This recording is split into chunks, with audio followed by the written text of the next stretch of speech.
നമസ്കാരം. പോലീസ് ഉന്നതരുമായി ബന്ധപ്പെട്ട വിവാദങ്ങളുടെ പശ്ചാത്തലത്തിൽ ക്ലിഫ് ഹൗസിൽ നിർണായക കൂടിക്കാഴ്ചകൾ നടന്നു. ആഭ്യന്തര വകുപ്പിന്റെ ചുമതല വഹിക്കുന്ന മുഖ്യമന്ത്രി പിണറായി വിജയൻ സംസ്ഥാന പോലീസ് മേധാവിയുമായി കൂടിക്കാഴ്ച നടത്തി 1.5 മണിക്കൂറോളം കൂടിക്കാഴ്ച നീണ്ടുനിന്നു. ADGP MR അജിത് കുമാറുമായി ബന്ധപ്പെട്ട വിവാദങ്ങൾക്കിടെയാണ് നിർണായക കൂടിക്കാഴ്ചയുണ്ടായത്. ക്രൈംബ്രാഞ്ച് ADGP H വെങ്കടേഷിനെയും മുഖ്യമന്ത്രി ക്ലിഫ് ഹൗസിലേക്ക് വിളിപ്പിച്ചിരുന്നു. ഹേമ കമ്മീഷൻ റിപ്പോർട്ടുമായി ബന്ധപ്പെട്ട ഹൈക്കോടതിയിലെ കേസ് ക്രൈംബ്രാഞ്ച് ADGPയുമായി മുഖ്യമന്ത്രി ചർച്ച ചെയ്തു. അജിത് കുമാറുമായി ബന്ധപ്പെട്ട വിവാദങ്ങൾക്കിടെയാണ് നിർണായകമായ ഉന്നത പോലീസ് ഉദ്യോഗസ്ഥരുടെയും മുഖ്യമന്ത്രിയുടെയും കൂടിക്കാഴ്ച നടന്നത്. RSS നേതാവുമായുള്ള കൂടിക്കാഴ്ചയുടെ വിവരങ്ങൾ പുറത്തുവന്നതിന് പിന്നാലെ MR അജിത് കുമാറിനെ നീക്കണമെന്ന ആവശ്യത്തിന് സർക്കാരിലും ഇടതുമുന്നണിയിലും CPMലും പിന്തുണ ഏറുകയാണ്. പ്രത്യേക അന്വേഷണ റിപ്പോർട്ടിന് കാക്കാതെ മുഖ്യമന്ത്രി തീരുമാനം എടുക്കണമെന്നാണ് ആവശ്യം. RSS ജനറൽ സെക്രട്ടറിയുമായി കൂടിക്കാഴ്ച നടത്തി എന്നാണ് ADGP അജിത് കുമാർ ഈ വിഷയം വിവാദമായതോടെ സമ്മതിച്ചത്. സുഹൃത്തിൻ്റെ ക്ഷണപ്രകാരം നടത്തിയ സ്വകാര്യ കൂടിക്കാഴ്ചയാണെന്നാണ് മുഖ്യമന്ത്രിക്ക് അജിത് കുമാർ നൽകിയ വിശദീകരണം. 2023 മെയ് 22-ന് തൃശൂർ പാറമേക്കാവ് വിദ്യാമന്ദിറിലെ RSS ക്യാമ്പിനിടെയായിരുന്നു വിവാദമായ കൂടിക്കാഴ്ച. സുഹൃത്തും RSSന്റെ കീഴിലെ വിജ്ഞാന ഭാരതിയുടെ പ്രമുഖനുമായ A ജയകുമാറിനൊപ്പമാണ് സന്ദർശനം എന്നാണ് വിശദീകരണം. ജയകുമാറിൻ്റെ ക്ഷണപ്രകാരമായിരുന്നു കൂടിക്കാഴ്ചയെന്നാണ് അജിത് കുമാർ അറിയിച്ചത്. കൂടിക്കാഴ്ചയിൽ പ്രതിപക്ഷ നേതാവ് VD സതീശൻ ദുരൂഹത ആരോപിച്ച് രംഗത്ത് വന്നതിന് പിന്നാലെയായിരുന്നു വിശദീകരണം. അതിനിടെ ADGP അജിത് കുമാർ RSSന്റെ മറ്റൊരു നേതാവ് റാം മാധവുമായും കൂടിക്കാഴ്ച നടത്തിയെന്ന വിവരം പുറത്തുവന്നു.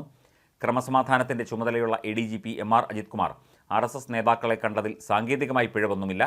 പക്ഷേ പോലീസ് ഉദ്യോഗസ്ഥർക്ക് രാഷ്ട്രീയ പാർട്ടികളുടെയും സാമൂഹ്യ സംഘടനകളുടെയും നേതാക്കന്മാരെ കാണുന്നതിൽ വിലക്കൊന്നുമില്ല.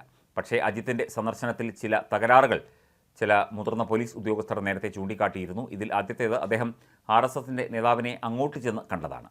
സാധാരണ രാഷ്ട്രീയ കക്ഷികളുടെയും മറ്റും നേതാക്കൾ ഇങ്ങോട്ട് വന്ന് കാണുകയാണ് പതിവ്.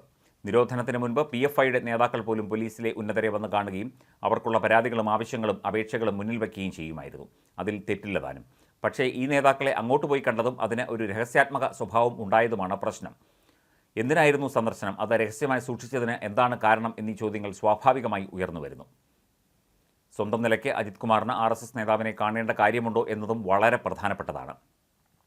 BJP RSS നേതൃത്വത്തെ പ്രീണിപ്പിച്ച് കേന്ദ്രത്തിൽ ഉന്നതമായൊരു സ്ഥാനം നേടാൻ ആഗ്രഹിക്കുന്ന ഒരാളല്ല അജിത് കുമാർ എന്നത് വ്യക്തം. അത് അത്ര എളുപ്പവുമല്ല.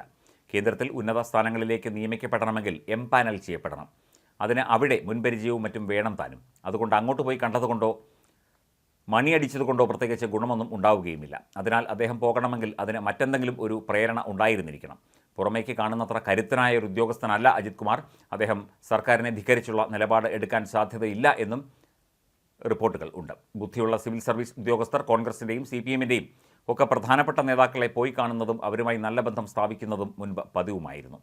2014 നരേന്ദ്രമോദി അധികാരത്തിൽ വന്നതിന് ശേഷം BJPക്കാരുമായി നല്ല ബന്ധം സ്ഥാപിക്കുന്ന പരിപാടി തുടങ്ങിയിട്ടുണ്ടെന്നും റിപ്പോർട്ടുകൾ പുറത്തുവരുന്നു.